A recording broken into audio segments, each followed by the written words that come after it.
With that being said, I think I can squeeze in somebody else's full support line, and the one who has my interest the most right now.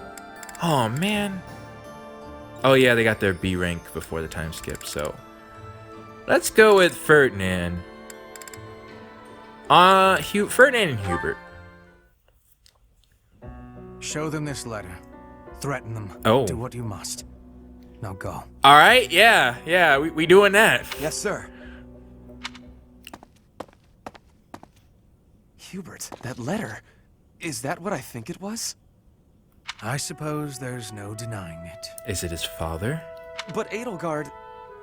Explicitly forbade me to send it. Yes, I know. You know, if I was in Edelgard's position, I'd worried slightly about Hubert. I mean, at some point, her orders should stand, you know? I cannot believe it. You disobeyed a direct order? I thought you were her loyal aide.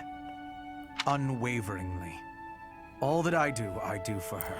Because if they disagree on what's best for Edelgard, but, you know... It's a like, I see pros and also cons, you know? I feel like he's... Well, it depends on what this letter says. Let's see.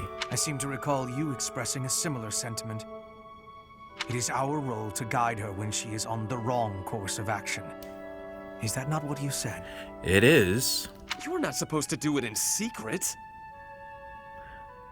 That's, again, pros and cons. When you disagree with your leader, you must voice your concerns directly. Otherwise, what is the point? Though I do agree with that. The point is the same. Lady Edelgard's best interests are served whether she knows it or not. That would make an interesting question of the day. How should someone in Hubert's position act? She needs not trouble herself with the mundane details of my actions. Only results matter. You are sorely misguided. When I believe that Edelgard is making a mistake, I tell her as much. Through discussing the matter, I sometimes find that I was mistaken. That's ideally what you want, you know? You don't, like I said, the whole thing about miscommunication. To skip that process, to make a decision that is not yours to make. Perhaps your advice is simply useless then. I can't say that. I see why you said that, Hubert. That's all I'll say. Excuse me?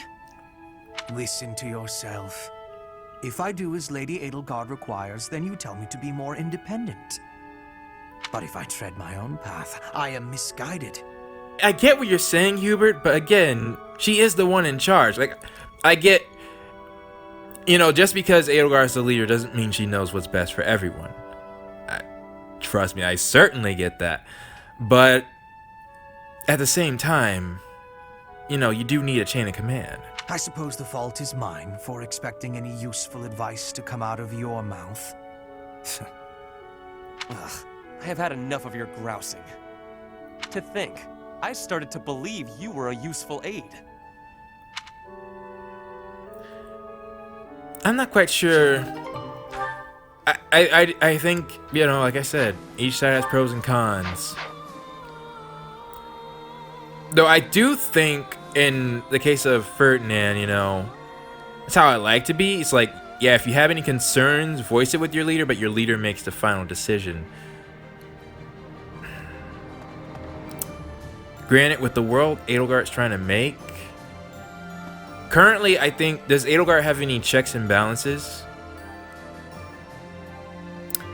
I guess so, because you got Linhardt's father and Caspar's father. They would be her checks and balances, currently. Because they have direct control over Empire's military and finances. So she'd have to negotiate with them. Yeah, I think that's sufficient. Okay, on that note, let's go to ours. I want to see what he says. Take that!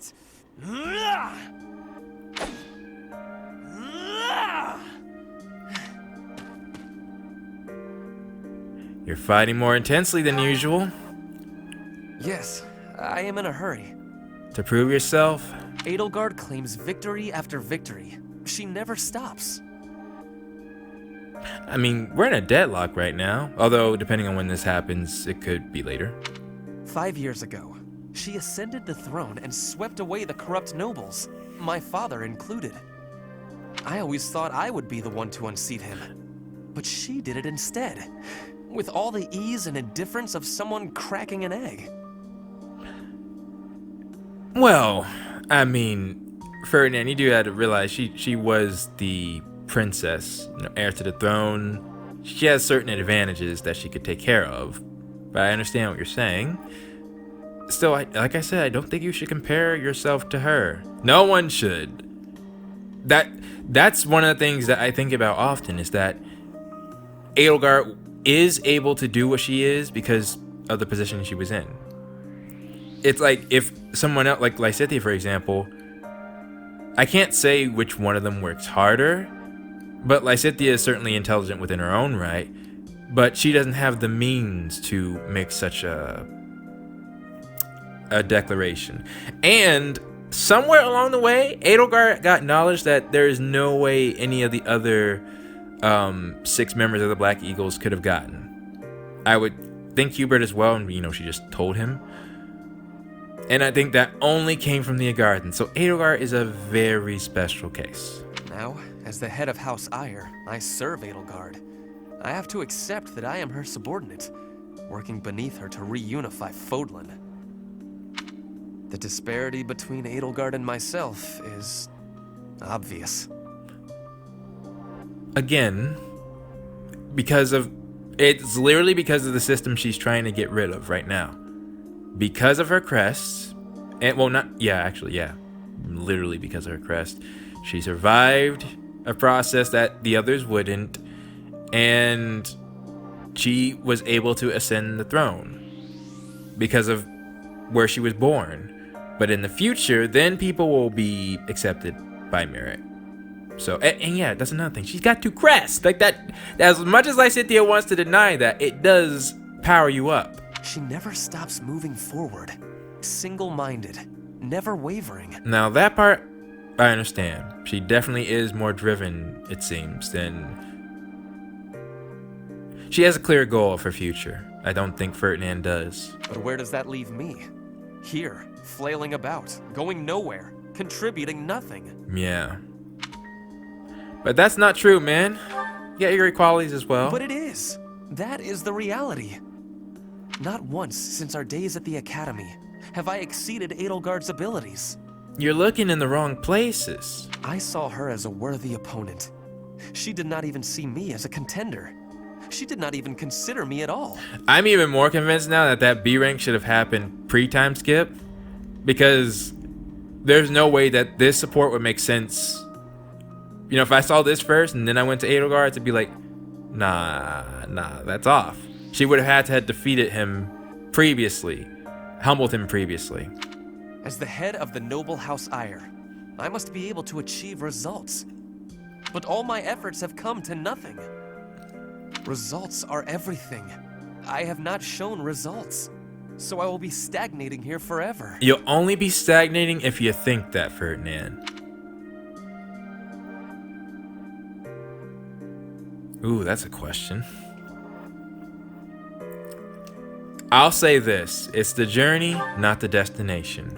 I appreciate that, but it is not enough to persuade me. I know that I have a massive wall to climb, and I must climb it alone. You don't have to. Even so, may I ask a favor? What's up? Professor, please keep an eye on my progress. I would appreciate if you were always by my side, bearing witness to my accomplishments. Yeah, that I can do.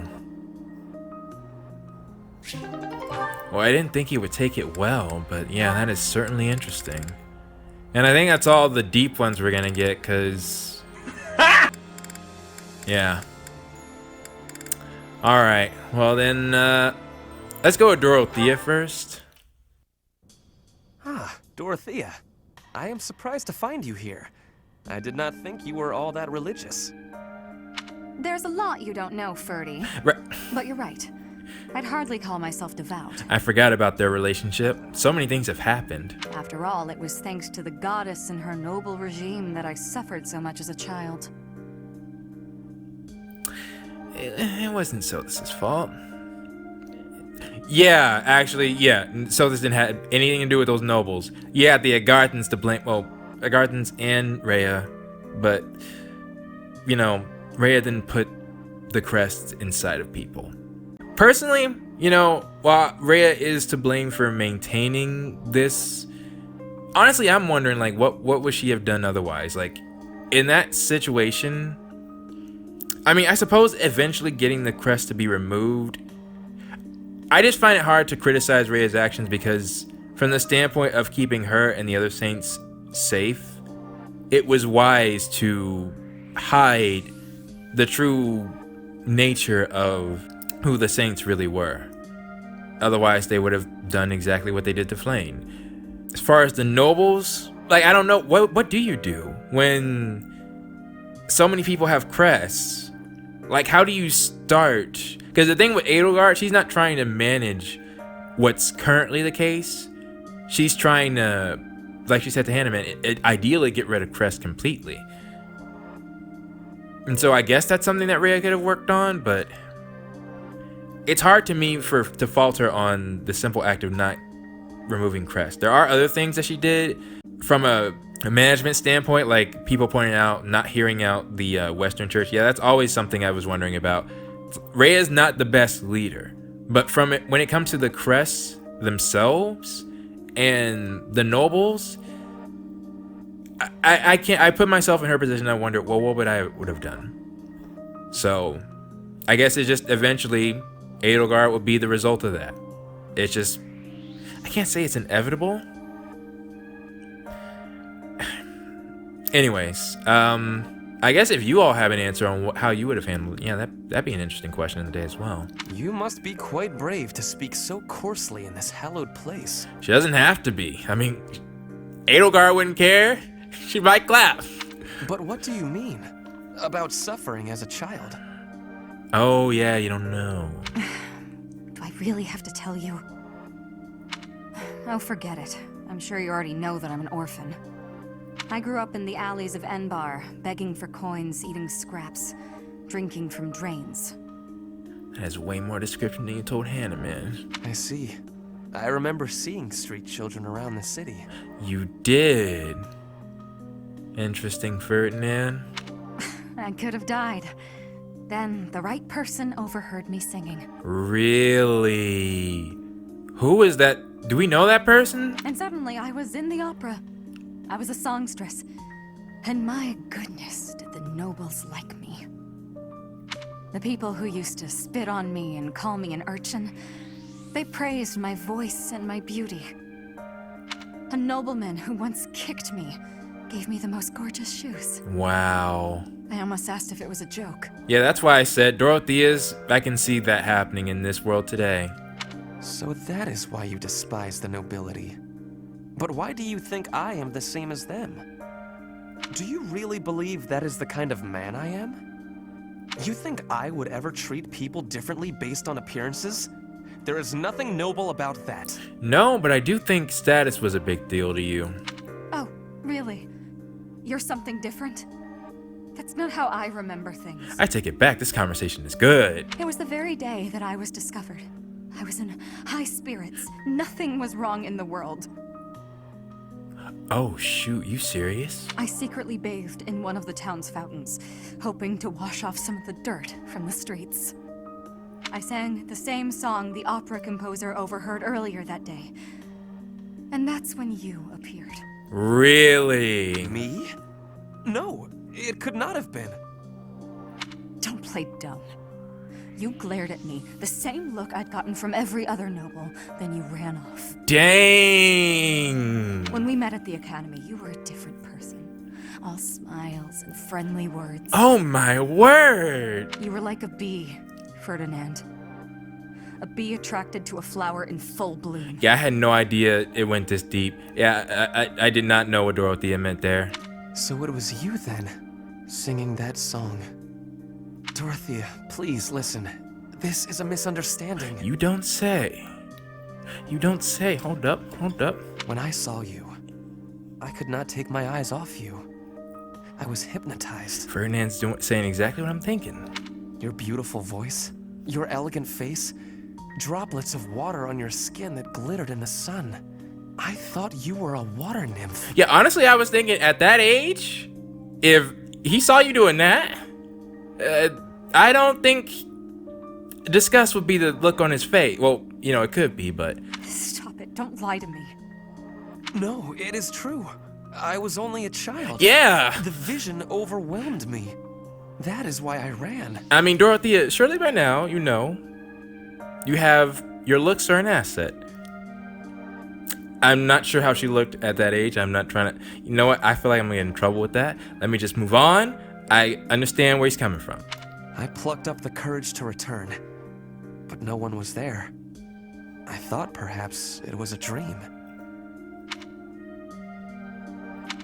Maybe I can believe you.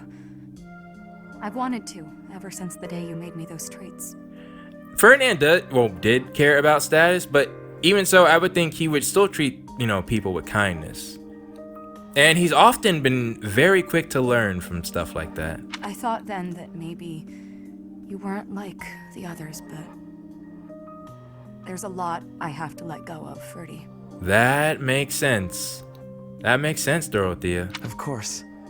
I am glad we had this conversation. You know, I do not mind you thinking of me as a bee. Life as a simple drone, circling a queen. It actually sounds quite wonderful. Don't say that, though. Don't drones keep the queen safe from other bugs? I like the sound of that. That is true. Yo, that's a good support. I don't want to see. Well, no, I do want to see, because this one has special meaning for me. I don't know what it's gonna be, how it's gonna end, but let's talk about that for a second. Let's talk about that. Well, one, that's like I was saying last episode, right? The whole misunderstanding thing. Literally, like it's completely understandable from both of their points of view. Nevertheless, it's only thanks to the fact that they met again, got to know each other for 5 years, and got to the point where they could clear up that misunderstanding. Because now I was thinking about, Dorothea seemed like almost livid when she was like, do I really have to explain this to you? Now I know why. Because she thought he already knew. She probably thought he knew, you know, this entire time. Or maybe not, you know, because I don't know, actually. Does Dorothea think the nobles that were giving her gifts, even though they've seen her before, do they think that they didn't recognize her? Or that they no longer cared, even though they did recognize her? That's actually a good question. I'm not sure. I'd have to go back and see if Dorothea actually explicitly said that she thought, because I know I think she gave the question with her father, but her father's a different story, because her father didn't see her in the streets, at least not that she told us. But man, that hits home, right? Crest World or no Crest World, I could see that happening. Maybe not as much in today's world, but I can certainly still see it happening. Because, you know, I think nobility is kind of an outdated concept nowadays. I mean, it still exists, but not in high droves. And certain nobilities, they are nothing but figureheads now. Anyways, that was good. That was really good. And now let's end it off on Ferdinand and Bernadetta. These two were the reason I really wanted to get into this Even route. with the fires of war raging all around us, tea never fails to soothe the soul. Do you not agree, Bernadetta? Oh, whoa! I hadn't actually thought about it, but yes. Excellent. Oh, that reminds me. What's that? A long time ago, My parents were in talks to arrange my marriage with a certain young lady. Really? She never set foot outside of her room, and she made little dolls to curse her perceived enemies. Really? Such were the rumors. Frightened, I dissuaded my parents from going through with their plans. I can see that. She does sound pretty frightening. Uh-huh. I relate to the staying in the room part, though. Bernie. That girl was you, Bernadetta. Yeah. A daughter of House Varley. Isn't it the? What? I don't make dolls to curse people. You do make dolls, though. You are a skilled embroiderer, no? I guess I was wrong. You are not making dolls. Well, it's a teddy bear, but... I did make dolls, but cute ones. Nice little carnivorous plants and things. Carnivorous plants? Weren't we just talking about plants being peaceful and your support? Maybe I should not have brought this up. Why not? Carnivorous plants are adorable. To each his own, Bernadetta. Yes, adorable. Anyway, if I had actually known you, I would have accepted the proposal. Oh, Ferdinand, you realize what you're saying, right? Why? Did you have some scheme in mind? No, I just mean, now that I have gotten to know you, I would have been happy to... Ferdinand, that's quite direct. So, you're saying you'd... with me? Considering these voice actors, this fits. It's getting kinda hot in here, isn't it? Maybe it's the tea. Maybe. Why are you getting so worked up? That was all a long time ago now. What are you doing? Bruh. A long time ago. Yes. Now we are soldiers fighting together in the same great conflict, right? Ferdinand, I'm gonna need you to step outside for a second. And my parents are gone. So any agreements they might have cooked up would be completely invalid. Ferdinand, I'm gonna need you to step outside for a second. I guess so. Dadgummit. Just think, if we had been married, we would not have been able to build such a deep friendship. This is unacceptable! Ferdinand! Yo, no. That's true. Yeah, we never would have gotten this close. Ferdinand. I would have given up on the relationship my parents chose for me and shut myself away even more. Yeah, that is true. Okay, at least Bernadetta's taking it the right way. So all in all, I am glad I refused to marry that doll-cursing princess. Uh-huh. Hey! I said I never made cursed dolls. Sorry. I am just glad to have met you at the monastery. I had better take my leave. We should have tea together again sometime soon. Yeah, see you. Ferdinand he fumbled that ball so hard and then chucked it away. I'm glad we met here too.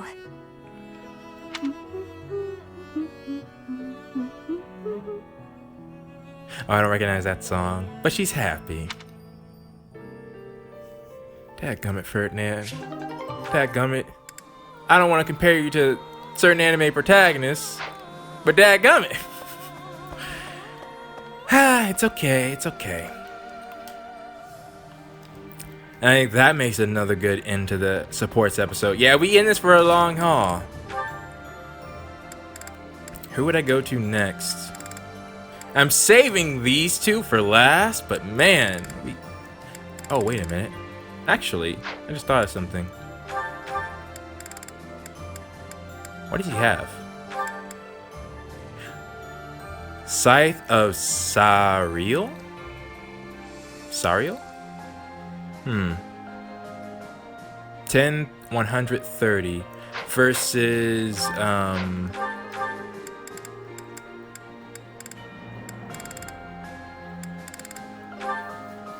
10, 80, 12. Wait. Oh. Yeah. Yeah, it's nothing compared to the actual thing. And interesting. I guess it's an Agarthan weapon because it's black. That makes me really feel ashamed that the Agarthans... Like, what would an Agarthan route? Like, a pure Agarthan route? You know, you got Talus. Would people want to play that? That would be interesting. That one that makes you sympathize with their plight?